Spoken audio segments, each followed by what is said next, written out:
Have you ever looked at the world around you and wondered just how much of a mark we, as humanity, are truly making? Have you ever heard warnings about the environment and questioned if they're overblown or just part of a political game? Or maybe you read just someone who wants to cut through all the noise and understand the real, unfiltered truth behind the headlines. If any of that sounds familiar, then what you're about to hear will change how you see the world forever. Because today, we're not just talking about theories or opinions. We're diving deep into a comprehensive human environmental impact assessment. For the first time, we're bringing together data from multiple global research bodies, from NASA's satellites to the UN's environmental programs, to paint a picture so vivid, so undeniable, and so urgent that ignoring it is simply no longer an option. This isn't fear-mongering. This isn't about pointing fingers. This is about the raw, unfiltered measurement of what humanity is doing to our shared home, Earth, right at this very moment. So let's start with something we can all see and feel: our atmosphere. We often talk about CO2, but what does the data actually say? Pre-industrial levels of atmospheric carbon dioxide hovered around 280 parts per million. Today, that number has skyrocketed to over 420 parts per million. That's a jump of over 50%, and the vast majority of that increase has happened in just the last 70 years. Think about that for a second. In a geological blink of an eye, we have fundamentally altered the composition of the air we breathe. This isn't a natural cycle. Ice core data, stretching back hundreds of thousands of years, shows us that CO2 levels have never risen this high, this fast. Scientists link this directly to the burning of fossil fuels, deforestation, and industrial processes. The result? A planetary heat-trapping blanket that gets thicker every single day. The last 8 years have been the 8 warmest on record, and we're seeing the consequences everywhere. More intense heat waves, unpredictable weather patterns, and rising sea levels. Now let's move from the air to the water. Our oceans, the lifeblood of our planet, are facing a double threat: warming and acidification. They have absorbed over 90% of the excess heat trapped by greenhouse gases. This warming isn't just about melting polar ice. It's bleaching our vibrant coral reefs, the rainforests of the sea, turning them into ghostly white graveyards. Reefs support about a quarter of all marine life. When they die, entire ecosystems collapse. At the same time, as the oceans absorb more CO2, the water becomes more acidic. This is basic chemistry. Since the start of the Industrial Revolution, the ocean's surface water has become about 30% more acidic. This change is catastrophic for organisms with shells, like oysters, clams, and tiny plankton that form the base of the marine food web. It's like trying to build a house with materials that are constantly dissolving. The very foundation of ocean life is being eaten away. And what about what we're putting into the oceans? Let's talk about plastic. An estimated 8 million metric tons of plastic enter our oceans every year. That's equivalent to dumping one garbage truck full of plastic into the ocean every single minute. This plastic doesn't just go away. It breaks down into smaller and smaller pieces called microplastics, which are now found everywhere, from the deepest ocean trenches to the snow on Mount Everest. They're in the fish we eat, the water we drink, and even the air we breathe. We are literally consuming our own waste. The long-term health effects are still being studied, but it's a global experiment we never signed up for.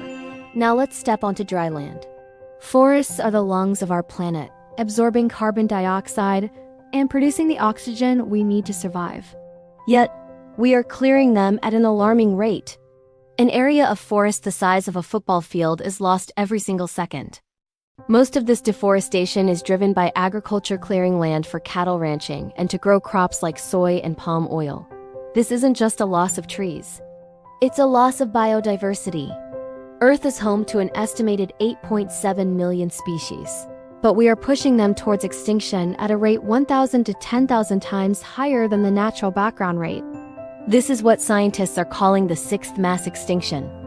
Unlike the previous 5, which were caused by natural events like asteroid impacts, this one is driven by us. Habitat loss, pollution, climate change, and overexploitation of resources are creating a perfect storm for a biological catastrophe. From the majestic Sumatran tiger to the humble honeybee, Countless species are on the brink. Their loss isn't just sad. It unravels the complex web of life that we ourselves depend on for clean air, water, and food. And this brings us to one of the most critical resources of all: soil. Healthy soil is essential for growing our food. Yet, about a third of the world's soil is already degraded due to intensive farming practices, chemical use, and erosion. We're treating soil like dirt, a lifeless medium to prop up plants, instead of the living ecosystem it is. We are losing fertile land at a pace that threatens our ability to feed a growing global population. It takes hundreds, even thousands of years to form just 1 inch of topsoil, but we can lose it in a single season. So, when you put all these pieces together, the atmosphere, the oceans, the land, the life, the picture becomes undeniably clear. Our collective human footprint is massive. We are no longer just inhabitants of this planet. We are the dominant geological force shaping its future. The era scientists are now calling the Anthropocene, the age of humans, is defined by our impact. But this assessment is not a eulogy for our planet. It's a wake-up call. Understanding the scale of the problem is the first most crucial step towards finding solutions. And the good news is we already have so many of them. Renewable energy technology like solar and wind is becoming cheaper and more efficient than fossil fuels. We are developing new methods of regenerative agriculture that can restore soil health and capture carbon. We are finding innovative ways to reduce waste and create a circular economy where materials are reused instead of thrown away. The biggest challenge isn't a lack of technology or knowledge. It's a lack of will and a sense of urgency. The data is clear, the science is settled. The impact is happening right now, all around us. We are the first generation to have a clear picture of the damage we're causing, and we might be the last generation with a real chance to do something about it. Your individual choices matter. The products you buy, the food you eat, the way you travel, and who you vote for, it all adds up. But even more powerful is our collective action. Demanding change from corporations and governments, supporting organizations that are fighting for the planet, and talking about these issues with your friends and family. This is how we shift the tide. This isn't about giving up hope. It's about channeling our concern into meaningful action. It's about transforming our relationship with the planet from one of extraction to one of stewardship. The Earth has an incredible capacity for regeneration, but it needs our help. It needs us to stop the damage and start the healing. The world has changed because of us. Now it's our turn to change for the world. Thank you for watching. If this assessment opened your eyes, please share this video.